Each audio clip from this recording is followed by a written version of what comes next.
Hello and welcome back to the TheHereticSpot plays Tyranny.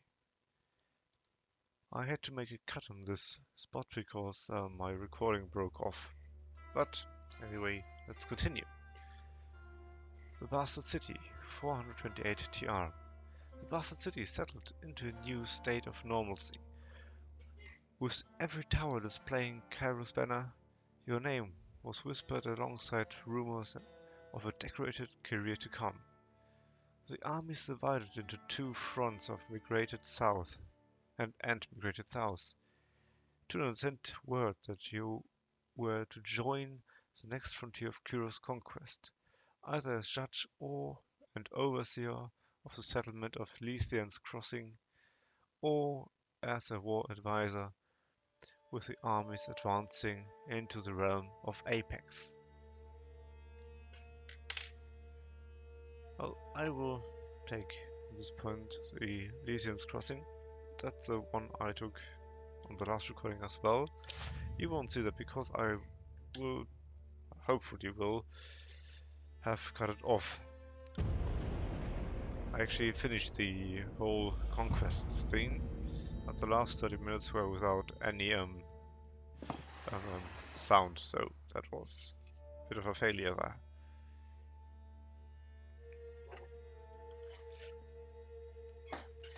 So, let's see, Lycian's Crossings. Years ago, Lycian the Bold founded a small merchant town at the intersection of ancient old walls. A pact between settlers and mercenaries. A pact between the settlers and mercenary company meant that caravans were able to travel without fear of bandits or bane, and the town thrived in modest insignificance. Lycian's Crossings drew Cairo's attention for the iron deposits in the surrounding hills. With the region under Cairo's control, the northern smith mages could set up workshops to refine ore and arm the disfavored with the finest weapons in the known world. The Archon of Secrets dismantled the mercenary support with a generous bribe, taking the crossing in a bloodless victory. Tunon dispatched you to travel alongside Kyros' forces and bring order to the region. And yes, that was sound of, I think, steam. Let me see. Who is... Okay. Yeah, okay, that's it. Steam here, but let's see who is writing.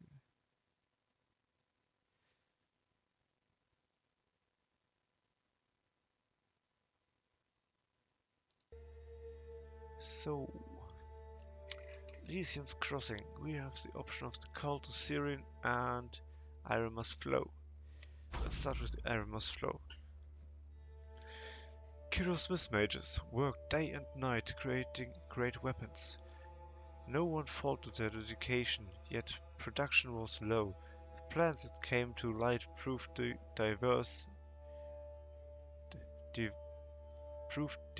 divisive to the disfavored ants Gargoros. On one hand, any additional manpower was needed for fighters, not forges. On the other hand, the celebrated weaponry of Kyros' armies needed to be fiercely guarded. Draw from the Gargoros recruits. The Gargoros took refugees from the recent influx and forced them to serve in Kyros' military. You repurposed these individuals to haul a wagon of iron for the Smith mages. This proved an inconvenience to the Gargoros, who relied on their forces of numbers to be effective in the field. Conscript a tribe of beastmen. You conscripted help from a local tribe of beastmen. Their strength would more than offset their disobedience. The disfavored protested that soldiers have access to the secrets of iron, but their voices were few compared to the support of the Scarlet Chorus.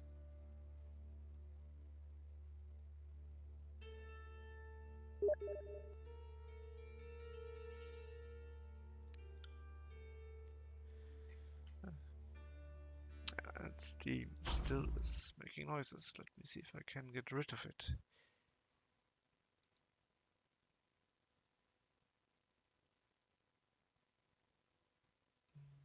Where are my settings? Yeah, that was...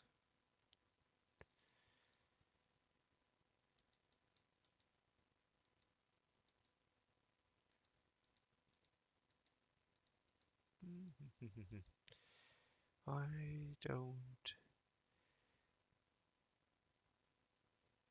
see.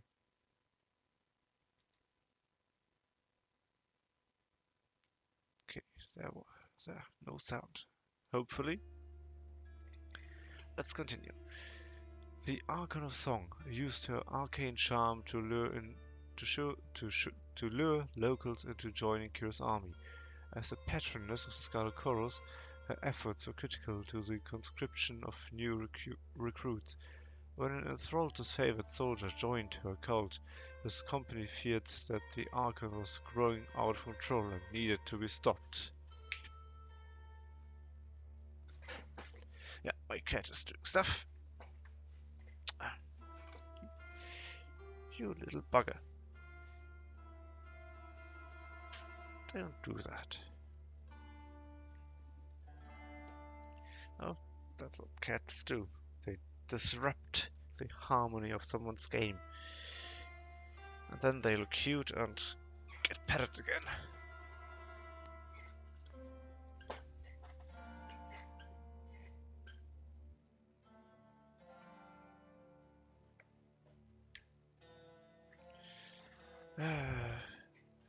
Come on, my little friend.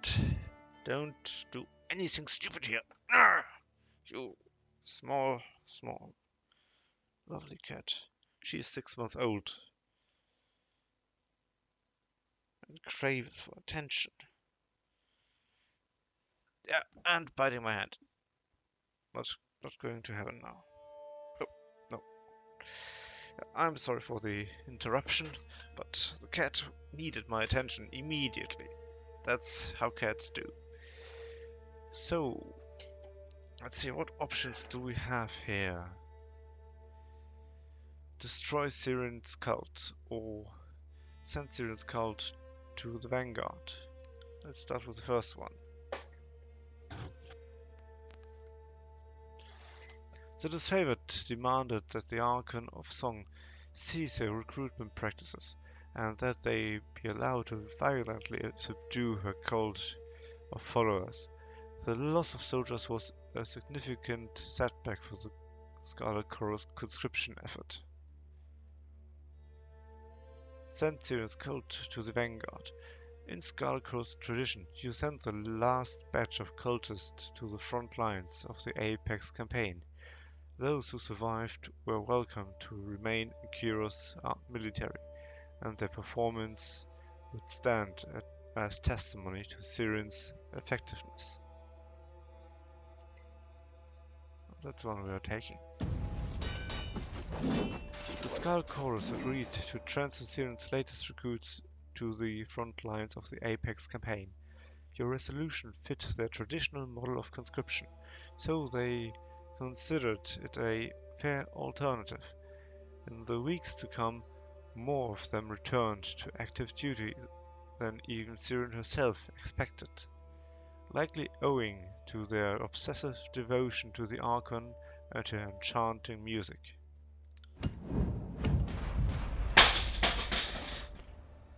Yep, that was a cat again. And I will have to do something, so excuse me for a moment.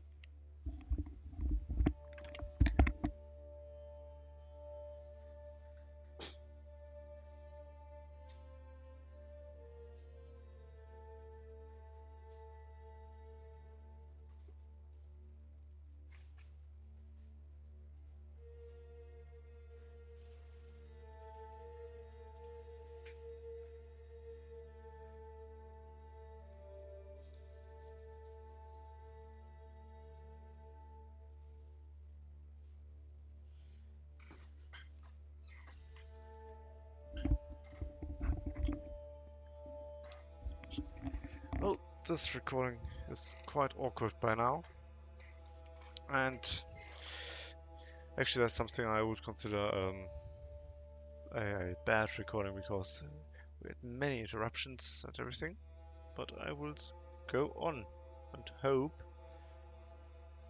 that everything will be alright.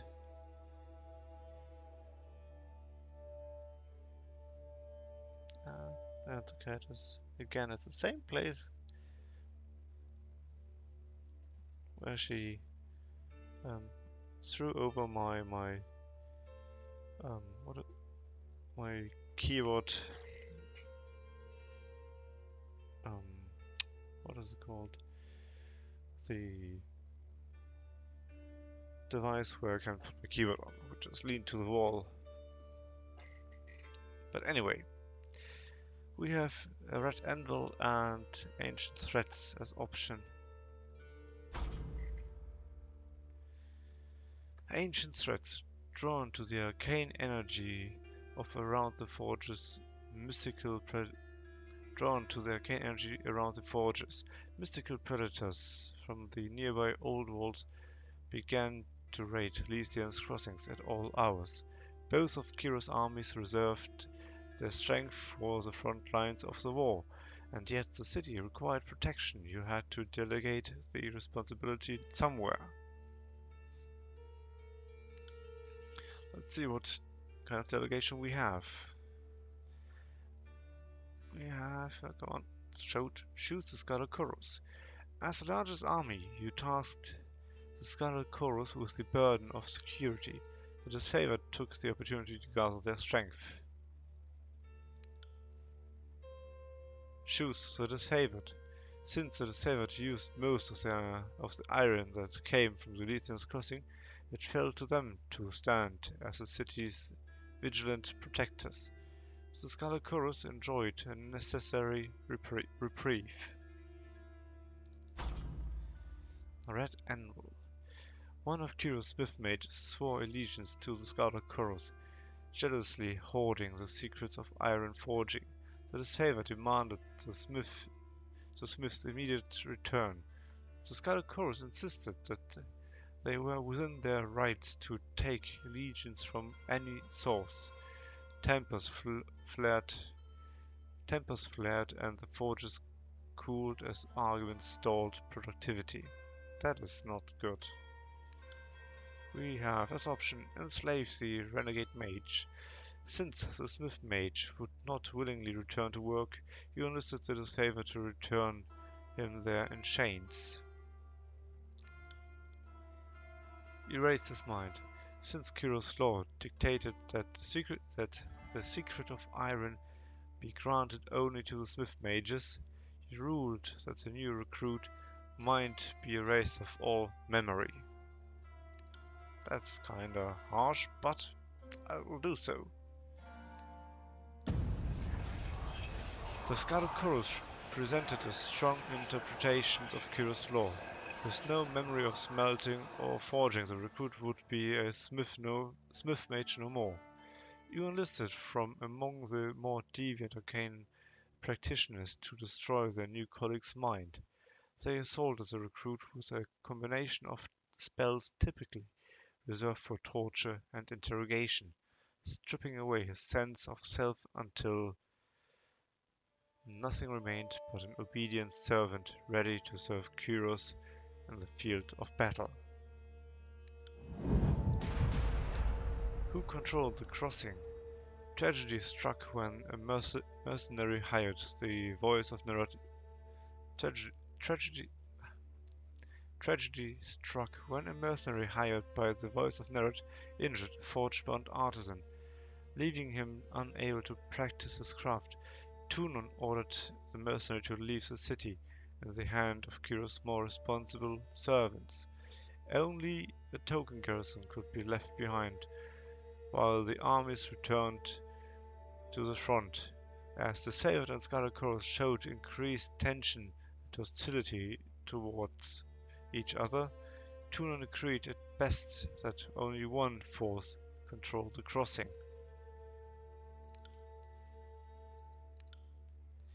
What Do we have choose the Scarlet Chorus or disfavored? What does that one say? The Scarlet Chorus. You granted control of Lycian's crossing to Scarlet Chorus. Well, that's not much of text. The same goes for the disfavored. I am inclined to choose the disfavored at this point. The disfavored placed a modest garrison in the settlement of Lycian's crossing. Though the force was larger than might be needed to police the small settlement, protecting the forge-bound ironsmiths became the true agenda of the defense force, as these magical craftsmen kept the disfavored invasion force suited in iron. Relieved at the departure of the Scarlet Chorus, the citizens of Lycian Crossing felt they got the least of two burdens. You received word from Gravemash thanking you for your decision. The forge-bound and their weaponry could not be entrusted to the voices of Nerat.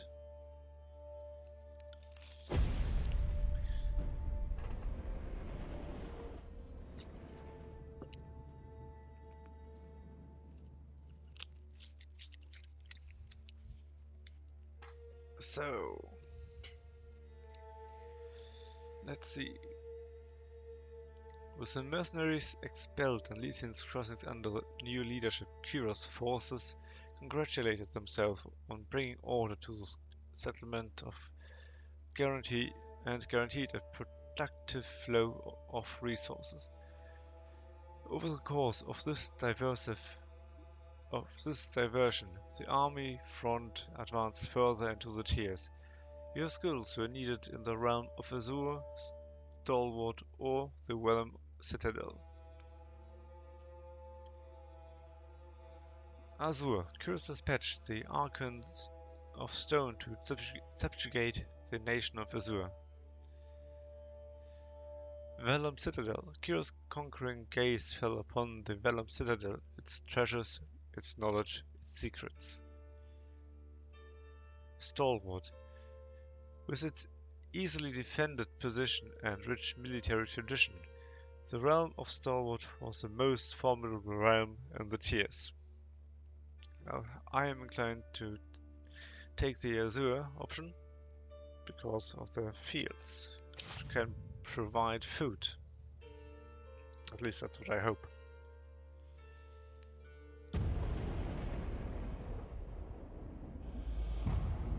$430 TR, Year 3 of Kyros' Conquest.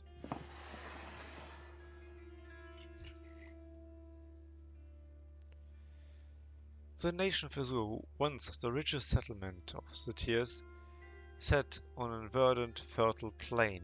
As the disfavored clashed with Azure defenders, the Scarlet Chorus contended against the region tribal beastmen, who protected their ancestral lands with incredible fury.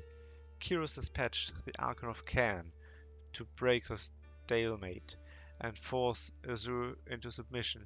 The colossal man of stone and flesh arrived as instructed, but earning his cooperation was a tall order, even for you. And I have to take a sip. One moment.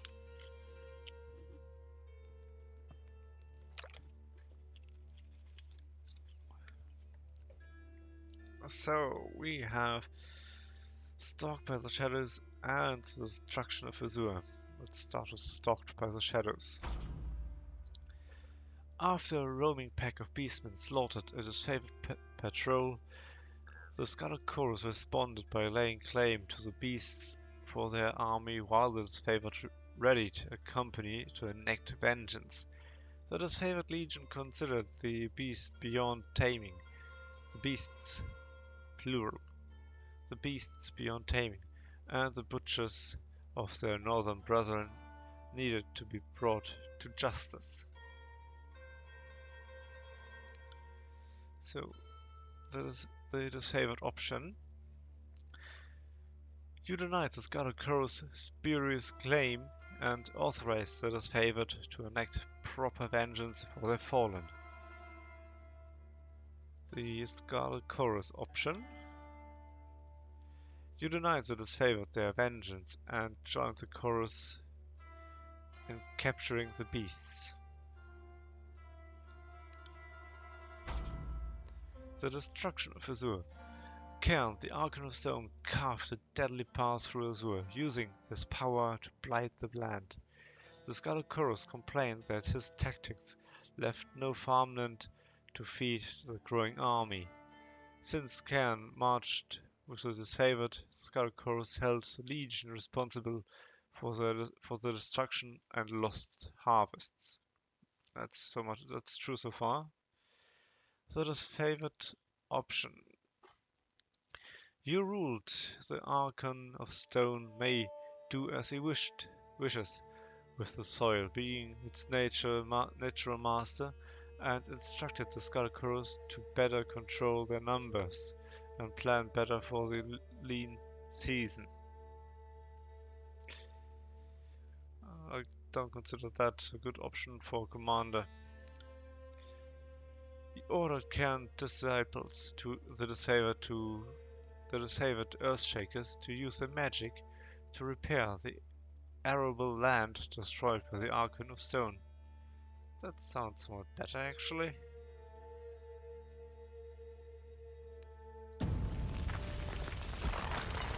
At Cairn's rate of destruction, the lands of the Azure would soon be unable to sustain crops. Mercurius wanted a conquered land, not a barren wasteland. The Scarlet Chorus voiced these concerns, and you backed them, going so far as to enlist his favored mages for aid. Though loath to pause their studies and focus on agriculture, the mages grudgingly assented and traveled with the rearguard, working to heal the land as they went. Yep, how dare he. So we are forced into the fray and Cairn's madness. Both doesn't sound really good. The Archon of Stone went missing during the campaign, as his favored mage busied themselves with the search for Cairn. The Scarlet Chorus forced the mages into combat against their will, during which 2 were slain. Furious at the waste of trained specialists, the disfavored demanded that the Scarlet Chorus be punished. The disfavored option. The disfavored demanded that you liberate the captive mages, and had those who forced them into battle made their slaves. Well, sounds somewhat fair. The Scarlet Chorus option. You ruled that the demand of war allowed the Scarlet Chorus to appropriate military resources when they were available. Cairn's madness. The Archon of Stone refused to rejoin the war camp, loudly denying Kyros' claim over Azure. Nothing less than a full unit of soldiers could subdue the treasonous Archon, yet neither army was willing to risk lives tracking him down. Hugh delivered the order that sent Kyros' forces marching after Cairn. Sent the disfavored. When Cairn brought the victory, the disfavored hailed him as one of their numbers. With Cairn defied the will of the Overlord, it fell to the disfavored to track him down and get answers. Sent the Scarlet Chorus. The Scarlet Chorus had the advantage of numbers and speed. You ordered them to deploy their numerous scouts and scour the countryside and find the alleged traitor Cairn. That is now a little bit of a harder question, what to choose. Either, the one thing is, I would like to choose the disfavored because, well, as it said, they held him as one of his own and now he betrayed them or the Overlord, and it would be their duty to do something about it. But on the other hand, of course, the Scarlet Chorus They are faster and they have way more men to scout the lands, meaning the chances of finding Cairn would be better. Hmm. And, well, they might have a motivation since they do not like the Disfavored, and Cairn did something quite stupid. Let's take the Scalachorus. Seldom praised for their subtlety, the howling mob of the Scalachorus took to the wilderness in great numbers, though they scoured the region from top to bottom and found a wealth of evidence that suggests Cairn's passing. They could not locate the Archon. The evidence they found suggested that Cairn had amassed a following of local beastmen, the implications of which troubled Kiro's army. The Edict of Stone. The Archon of Stone made brazen declarations that Kiros had no claim to rule the Tiers. Soon after, word arrived that Kiros would dispatch the rebellious minion with an edict. Having shown a stern hand against Disfavored in the past, Tunon deemed it proper that you deliver punishment. Tunon selected you for the honor of proclaiming Kiros' Edict of Stone, a magical spell with the power to destroy the Archon. As he sensed his approaching doom, Cairn began an assault on Plainsgate, the largest human settlement in the area. It fell to you to send Kiro's forces into suicide mission to halt Cairn's destruction while you complete the proclamation of the edict. So, three options. Option 1. Send both armies to delay Cairn. You believe that the only chance of slowing Cairn's assault was to commit the full force of Kiro's armies against him. It was a desperate gamble. If you were wrong, there would be no one left alive to warn the other Archons of your failure. Still, you ordered both the Disfavored and Scalachorus forces to march against the Archon of Stone while you read the Overlord's edict. Sending the Scalachorus, believing that there was a slight chance that their superior numbers could hold the Archon of Stone, you sent the Scalachorus to delay Cairn's march on Plainsgate. You hoped you would have enough time to read Kiro's edict before Cairn reached the city. Send the Disfavored. Knowing there was little chance of survival, you ordered the Disfavored to march against the Archon of Stone as he neared the city of Plainsgate.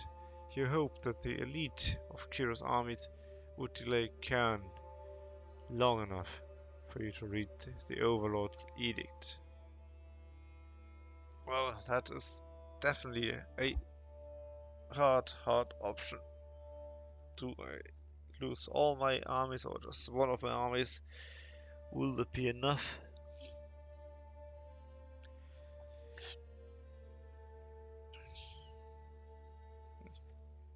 Well, let's go with the numbers, I guess. Let's send the Scalachorus to deal with that guy. The Scalachorus went to battle rearing fierce grins. How often did they get to attack the Archon? Soon enough. Their war song twisted into shrieks of terror. Plainsgate still remained, but not after facing significant damage. You blocked it all out as you read the Edict of Stone. The earth under the battlefield groaned open, spitting up outcroppings of rock that obliterated the surrounding landscape for miles. From your vantage in the rearguard, the screams of the chorus continued without end. When the land heaved open to take Cairn, the Archon allowed it with serene acceptance.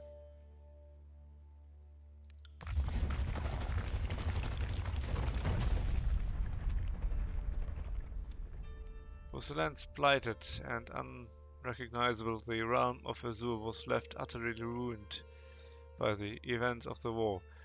In times to come, the Tears would call this blasted region the Stone Sea, for the treacherous rock formations and persistent quakes became the defining features of this once verdant land. The Scarlet Chorus established this sprawling camp in this shattered rocky terrain, and quickly absorbed those displaced by the upheaval of the land. These hapless, that's a word I don't know, refugees were put to work as slaves and soldiers, and the Chorus slowly built themselves a makeshift fortress in the blighted, quake-ridden realm. Your tour of duty in the broken lands of Azure was complete. You didn't have long to rest before Tunon called you into service once more.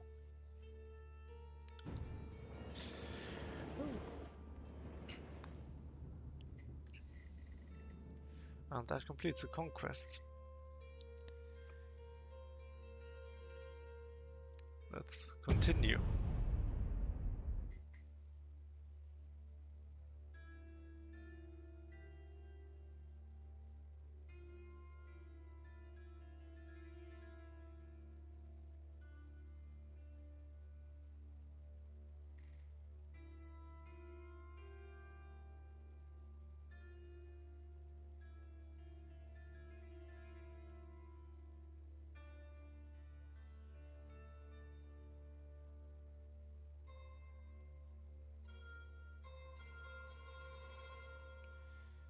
The year is 431, and Kairos' invasion has shattered all major opposition in the tiers.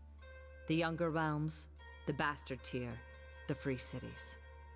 All who defied Kairos lay broken by battle, or bowed in surrender. The two armies of the Overlord, the Disfavored and the Scarlet Chorus, now control our lands. As I wanted to say, another beautiful loading screen, but apparently it wasn't that long. But our will is not yet extinguished. Not entirely.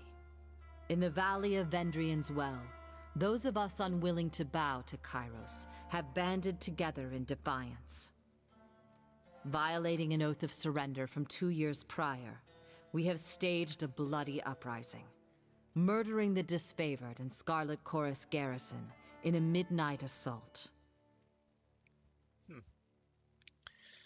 Well, defiance is futile. With their main forces spread across the tiers, the Disfavored and Scarlet Chorus redeploy to Vendrian's Well to crush the resistance. But months pass with no definitive battle. As disagreement and discord paralyze the Archons, we bide our time and wait for our message of insurrection to spread across the tiers.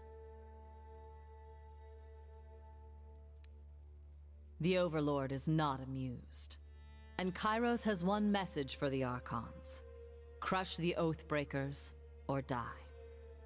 Kairos backs this threat with an edict, a magical commandment that can slay all in the valley should the order be ignored. The honor of proclaiming this edict fell to you. Sent across the mountains to Vendrian's Well, you carry the Overlord's edict to read before the Archons. And second time I have an edict. Well, I must have done something good in my job of conquering those areas. As you finally make your way through the winding mountain passes into the valley, the ground trembles, and Kairos' magic seals the way behind you. You are trapped in Vendrian's Well, with Kairos' armies and the Oathbreakers. The only way to survive is to fulfill the terms of the Overlord's edict, in any way that you can.